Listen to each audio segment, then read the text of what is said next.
What is going on, guys? This is Platinum Point, and I'm here to bring you guys another Weiss Schwarz deck profile. This is going to be an update on my KonoSuba deck. This deck has been going through as much redrafting as my Sao deck has, because this is actually one of the few decks that I'm going to be focusing on for another year or so. This Bunny Girl Senpai and my Fate deck, I'm going to be devoting a lot of time on trying to get better at playing this deck, because this is actually one of my favorite decks, and I've actually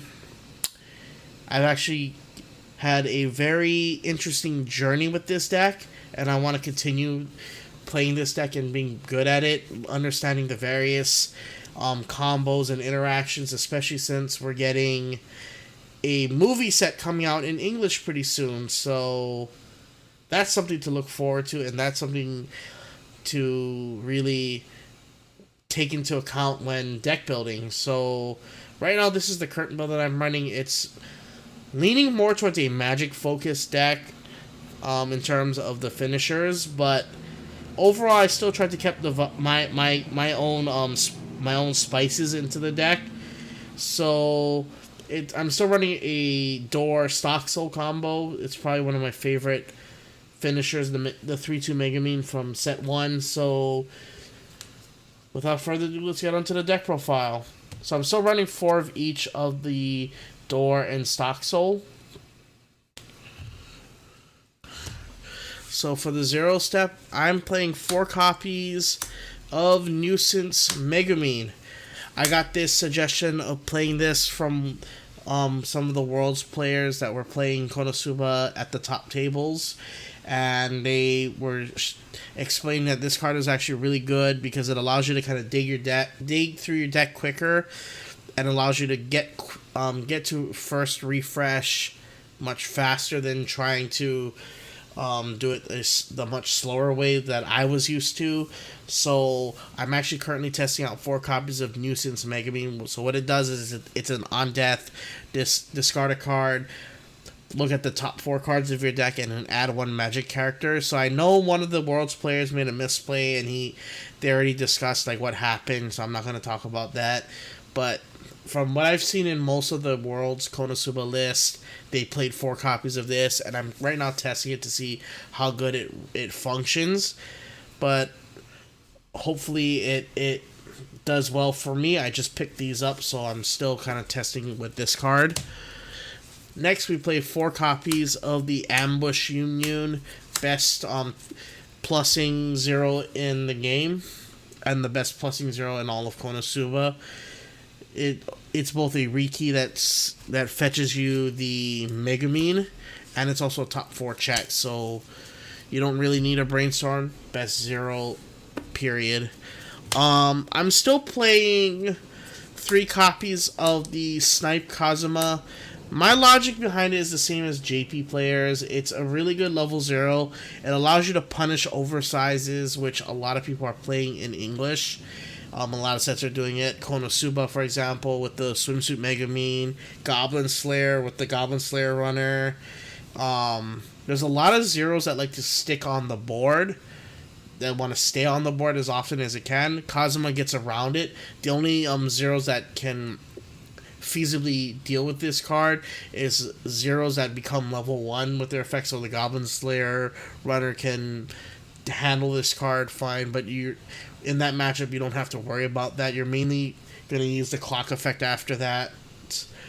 And it's just overall a better 0 in my opinion, because the problem with the Swimsuit Megumin is you're not able to play your events and your backups, and that's a problem. I like to be able to play my pieces and play my power cards, and Kazuma allows me to do that while still punishing oversizes, which is fine overall. Next, I play 3 copies of Covered in Snot Aqua. So what she does is when she becomes reversed, you mill the top 2 cards of your deck. If one of them's a level 2 or higher, put this card into stock. So this is your form of stock genning at the zero step or just for at any point in the game, because this allows you to build stock freely by just crashing into lanes. So this allows you to avoid and empty your board against the AOT matchup. Like, I've seen this happen multiple times, even I have done it.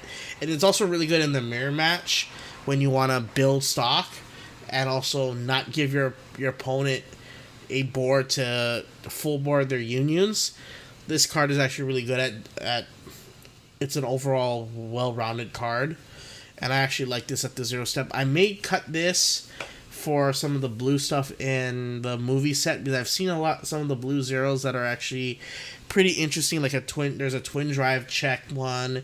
I think there's a few other level zeros that I might take a look at in the blue side, but right now this is probably the best level zero blue card for most magic focused builds.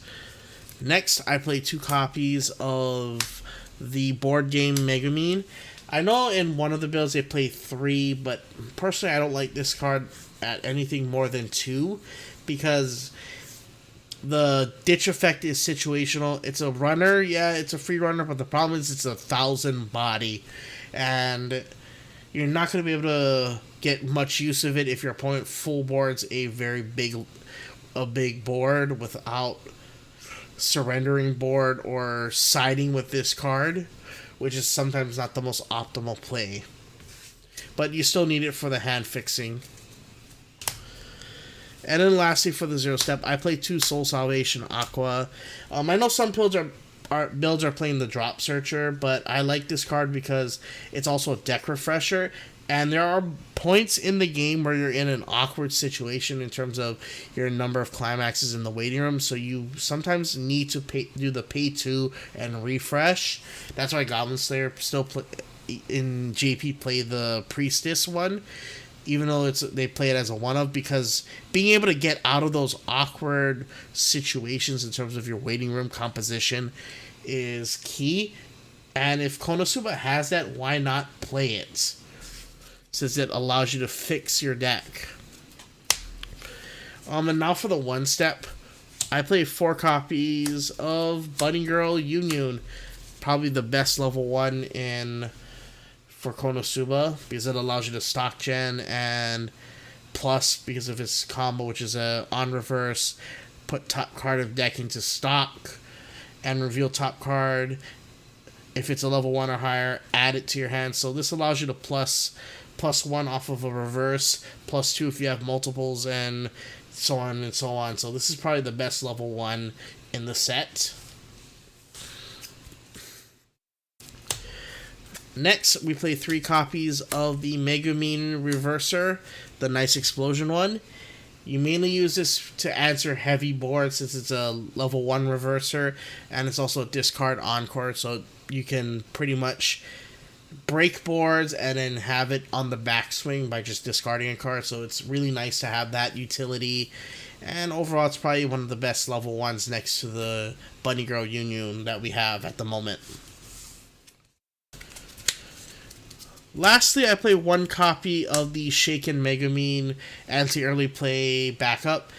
I know KonoSuba, the movie set, has a level 2 anti-early play. I may play that and this along with it, because being able to stop standby is still really good, especially with Fujimi Bunko coming in May. So this is really good at kind of preventing them from building those massive boards. So when they try to swing at an early step, you can just punish them with this Shaken Megumin. I might pump this up to 2, depending on how prevalent standby decks are coming up in the post Memory Snow metagame. And then lastly, now to the level 2 step, I just played the 3 copies of Seizure of Private Property, the best stock swap event in the game. So busted. It's a delayed stock swap, so of course you're going to run this at 3. You're not going to run it at 4 because it's overkill, but 3 is perfectly fine. And now for the level 3s. Originally I was playing 2 copies of the Aqua, the 3-2 Aqua, because it's a Fumio, but After testing, I realized you can get this card pretty often into your hand through multiple ways, either the level 0 Aqua, the level 0 Union, triggering off of the Union Climax combo, salvaging it with the 3-2 Eris if you do play it. So, and this card is very situational because Fumios are only good when they're in that very optimal situation where they have a low climax count in their waiting room post stock troll. So that way you increase the chances of decompressing their deck in a much more favorable situation. You could still Fumio if they have more than 2 climaxes, but you're shuffling back, you're still giving them quite a few climaxes. So they still will have 6 in the deck. So it's like, it really depends on the situation. So that's why I play this at 1 right now, because it's not worth it at 2, and there's other cards that I need more of to get to see them more often, and they're more necessary in my opinion. Like, for example, 2 copies of Powered Explosion Magic Megumin. This is your secondary finisher, and this is a free play. Like, this card actually allows you to save stock, so if you need to finish, you kind of want to see this as often as you can. And originally I was playing this at 1 and the Aqua at 2, and like there were situations where I wanted this in my hand more often than this card, so it was like, I'm gonna cut the 1 Aqua to pump this up to 2, and right now I'm not regretting it. So far I'm not regretting it.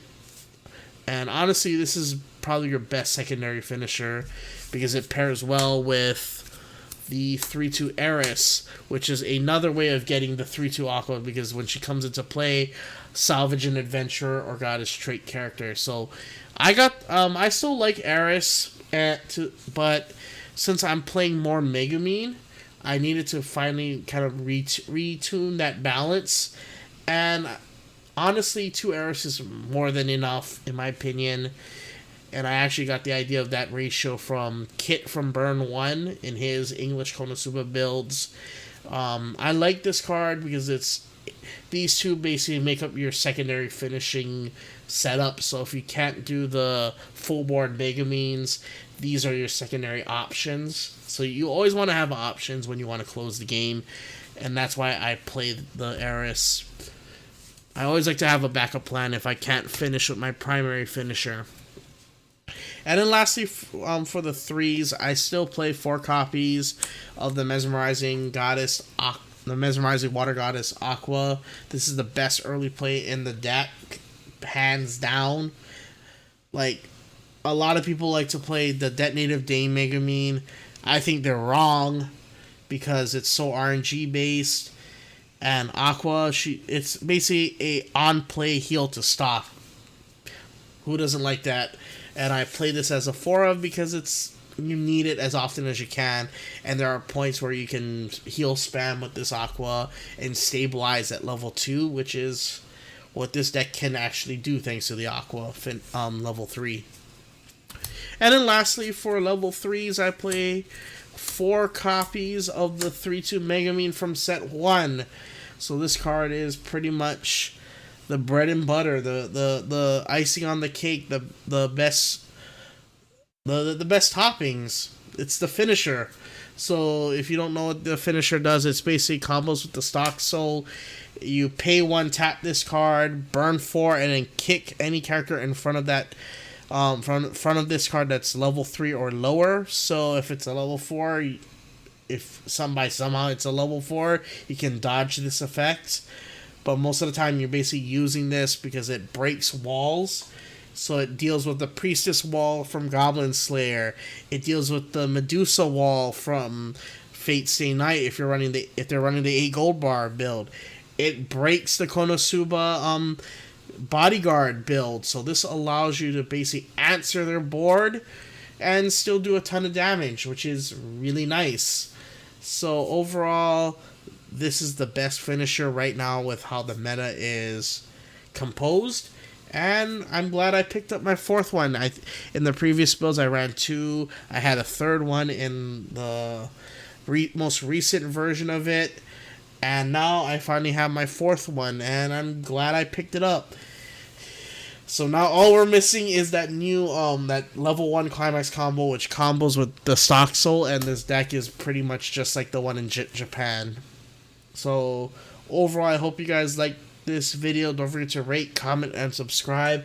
Balls crack that like button. And stay on point, guys.